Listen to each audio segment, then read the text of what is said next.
She thought a simple refusal to shake my hand was a show of power. She had no idea it was the first sentence of her own professional obituary. The air in the boardroom crackled with the kind of tension you could taste, a metallic tang of anxiety and stale coffee. It was the first all-hands meeting since my company, Apex Innovations, had acquired Viridian Dynamics. I stood at the head of the long, polished mahogany table, looking out at a sea of anxious faces. They didn't know me. To them, I was just the faceless CEO from the press release, the man who now held their careers in the palm of his hand. I always made it a point in these acquisitions to meet everyone, to shake every hand, to look them in the eye, and assure them that their work mattered. It wasn't just corporate theater. It was how I'd gotten here. I started in the mailroom of a company just like this one, and I never forgot the feeling of being invisible. My co-founder, David, a lanky guy with a perpetual look of weary amusement, stood beside me. He gave a brief rah-rah speech about synergy and future growth, the standard fare. Then it was my turn. I kept it short and personal. "I'm not here to slash and burn," I said, my voice calm and steady. "I'm here to invest. Viridian has incredible talent, and our goal is to give you the resources to innovate further. I'd like to start by getting to know the leadership team personally." I started at one end of the table, making my way around. A handshake for the head of marketing, a nod to the CFO, a brief chat with the director of HR. Each handshake was firm, each person meeting my gaze with a mixture of apprehension and hope. Then I came to her. Her nameplate read Eleanor Vance, SVP of Product Development. She was impeccably dressed in a steel gray power suit, her blonde hair pulled back into a severe, perfect chignon. She held herself with an air of unshakable superiority, her eyes scanning me not as a person, but as a problem to be solved or dismissed. When I reached her, I smiled and extended my hand. "Eleanor," I said warmly, "I've heard great things about your work on the Phoenix project." She looked at my outstretched hand. For a split second, the polished mask of corporate civility slipped, and I saw something ugly underneath. Her lips tightened into a thin line. Her eyes flickered from my hand to my face and back again, and in that flicker I saw a flash of pure, unadulterated contempt.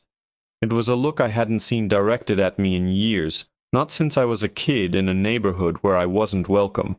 It was a look that said, "You don't belong here."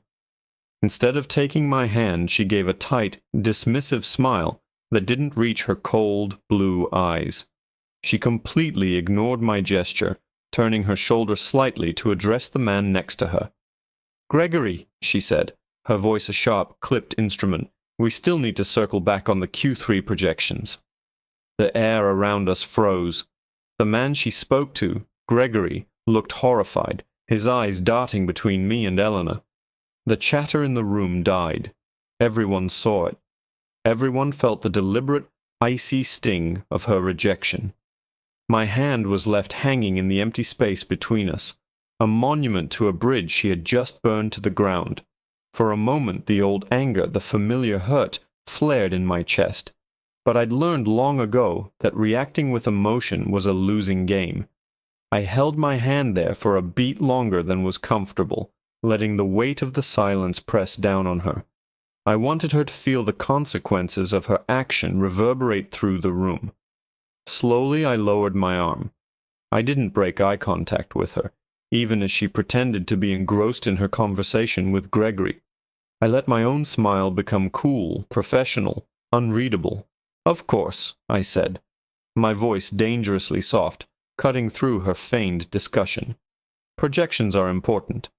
I then moved on to the next person, a young analyst who looked like he wanted the floor to swallow him whole.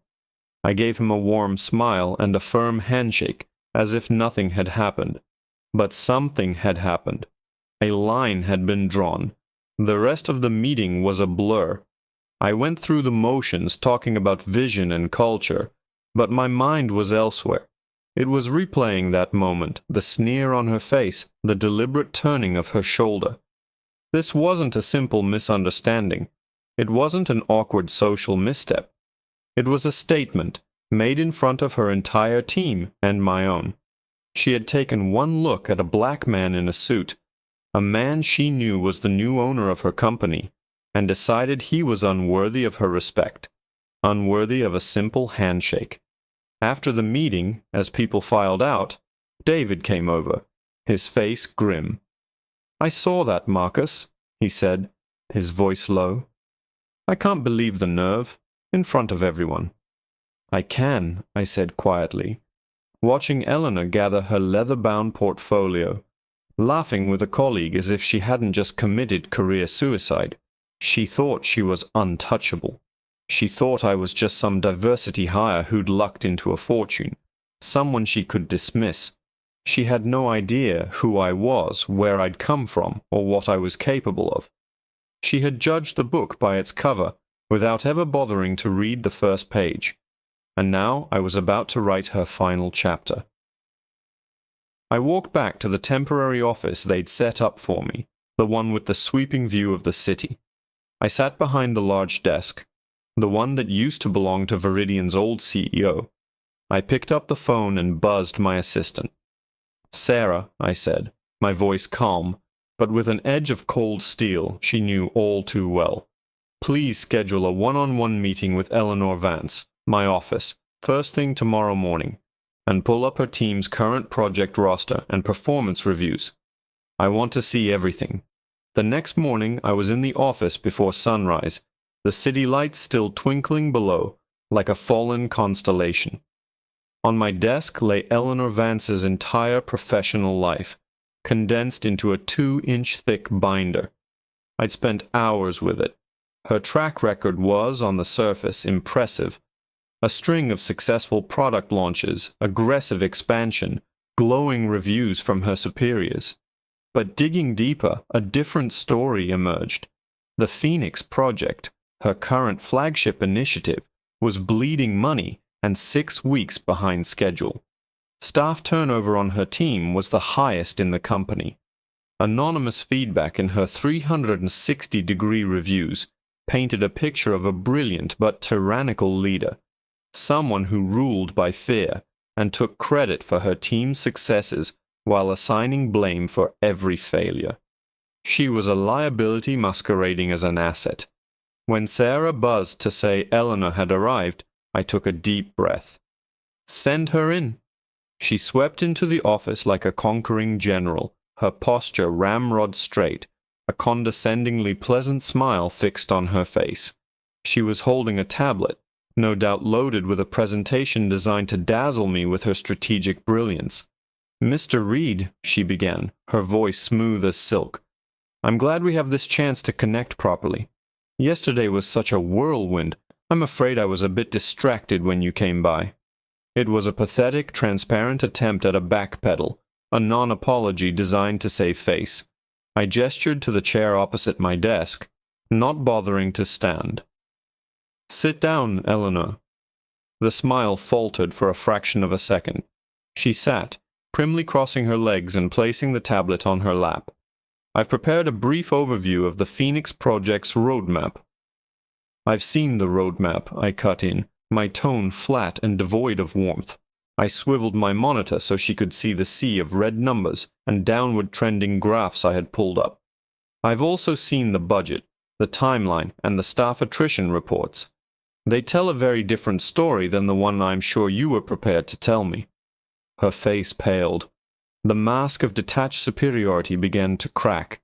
"There have been some unforeseen challenges, supply chain disruptions, some technical hurdles." "I read the reports from the engineering leads," I continued, ignoring her excuses. "The technical hurdles seem to be a direct result of your refusal to listen to their initial feasibility assessments. And the challenges seem to include 3 senior developers demanding transfers off your team in the last 4 months. They all cited a toxic work environment and a lack of professional respect. Does that sound familiar to you, Eleanor?" She was speechless. Her knuckles were white where she gripped her tablet. This was not how this meeting was supposed to go. She was used to being the smartest, most intimidating person in the room.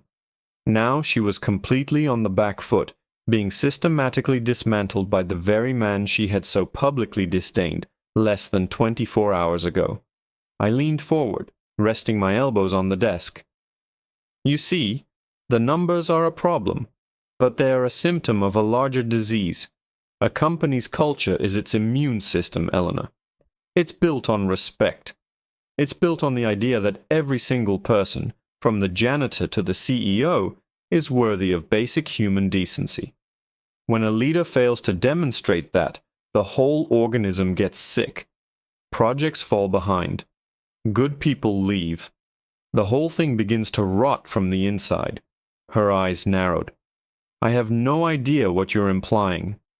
Oh, I think you do, I said, my voice dropping to a near whisper. Let's stop implying and be direct.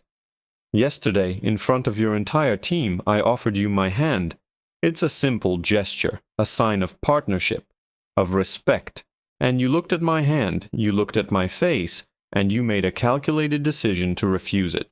You decided in that moment to publicly signal that I was beneath you. I let the words hang in the air, heavy and sharp. So I have to ask, was that a personal choice, or is that just how you lead, by dismissing anyone you deem unworthy? A flicker of panic crossed her face, quickly replaced by defiance. That's a ridiculous accusation. I was in the middle of a critical conversation. Was it more critical than meeting the man who just bought the company you work for? The man who signs your paycheck? I didn't raise my voice. I didn't have to. The cold, hard truth of the situation was enough. You made your choice. You showed me exactly what kind of leader you are, and frankly, it's not a leadership style I'm interested in investing in. The Phoenix Project needs a leader, not a dictator. She opened her mouth to protest, but I held up a hand to stop her. Effective immediately. You're being removed as head of the Phoenix Project. The color drained completely from her face. She looked like I'd struck her. The Phoenix Project was her baby, her ticket to the C-suite. Taking that away was like cutting off a limb. You can't do that, she stammered. I built that project from the ground up. And you're running it into the ground, I countered calmly. Don't worry, you'll still have a place at this company. For now. Your new role will be to oversee maintenance and support for our legacy products. It's important work. We both knew it was a dead-end corporate purgatory, a place where careers went to die. The humiliation was a visible wave that washed over her. But I wasn't finished. I leaned back in my chair, enjoying the moment just a little too much. Of course, Phoenix still needs a director. Someone with the technical expertise, the respect of the team, and a collaborative spirit. I spent last night reviewing the personnel files, and I've already made my selection. Who? She whispered, the single word full of dread. I smiled, a slow, deliberate expression that held no warmth at all. I'm promoting Michael Simmons to the role. I believe you know him. He's one of your junior engineers, a brilliant young man. I was so impressed with his contributions, which, according to his files, you've consistently overlooked. He'll be your new boss. You'll report directly to him. Eleanor's expression was a perfect storm of shock, fury, and disbelief. Michael Simmons, she hissed, the name dripping with disdain. He's a child. He's been with the company for 2 years. You're putting a junior engineer in charge of $100 million project, in charge of me. This is insane. It's professional malpractice. No, Eleanor, I said, my voice as calm as a frozen lake. It's a course correction. Michael may be young, but his files show he's the one who solved the core encryption flaw that was holding back Phase 2, a solution you presented as your own in your last quarterly report. He's the one who has the respect of his peers. Unlike you, he knows how to build a team, not just command a group of subordinates. He's a leader. You're just a manager. I paused. letting the distinction sink in. And as for him being your boss, yes, you will provide him with a full and comprehensive handover of all project materials. You will be available to answer any questions he has, and you will give him the same professional respect that you failed to give me. Am I clear? Her jaw was clenched so tightly I thought her teeth might crack. The sheer indignity of it all was written in every rigid line of her body. To be demoted was one thing. To be forced to report to a junior employee she had openly dismissed and likely bullied was a level of corporate humiliation she had never fathomed. For a woman like Eleanor, who built her entire identity on a foundation of superiority and status, this was a fate worse than being fired. Being fired would have allowed her to spin a narrative of clashing with the new god. This was a public declaration of her obsolescence. "I won't do it," she finally spat out, her voice trembling with rage. "I'll resign, first." I leaned back and steepled my fingers, my expression one of mild curiosity.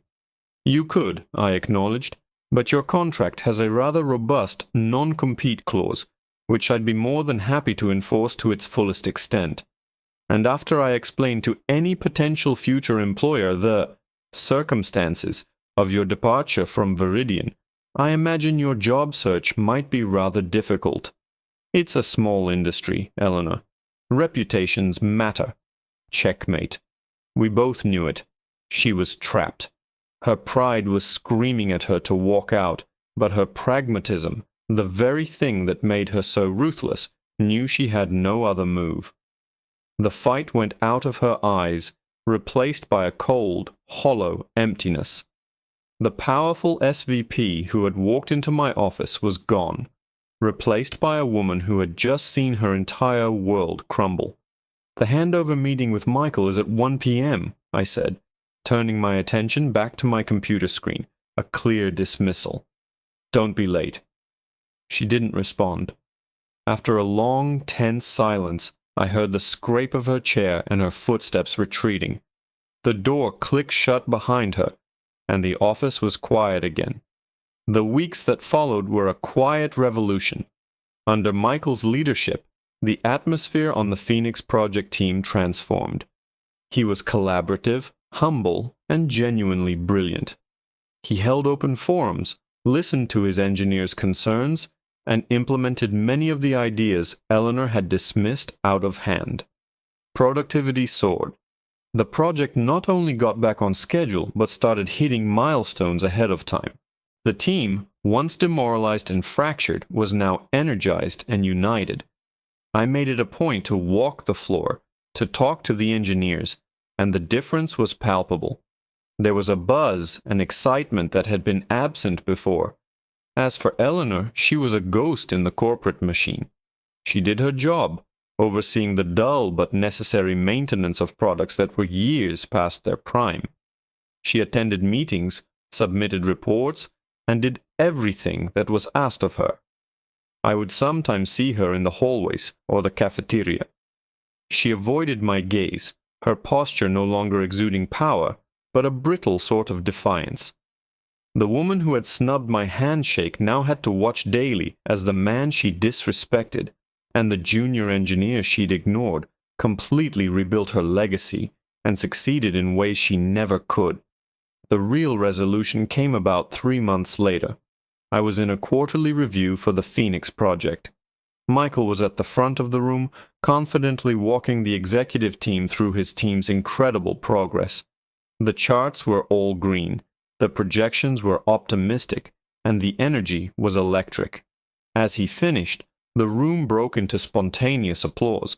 I caught Michael's eye and gave him a nod of deep, genuine respect. He had more than earned it. Later that day, an email landed in my inbox. It was a resignation letter from Eleanor Vance. It was short, formal, and devoid of any emotion. She had served her time, and her pride could take no more. I felt no triumph, no gloating satisfaction. Just a quiet sense of finality. She hadn't been fired for being a racist. She had been made irrelevant by her own arrogance. She had judged me on the color of my skin, and in doing so, had blinded herself to the reality of the situation, that I wasn't just a black man, I was the man in charge. Her prejudice had authored her own professional obituary. I typed a simple, one-word reply to HR. Accept. Then I closed my laptop, looked out at the city I now had a significant stake in, and got back to the work of building a company where talent was the only thing that mattered, and respect was the price of admission.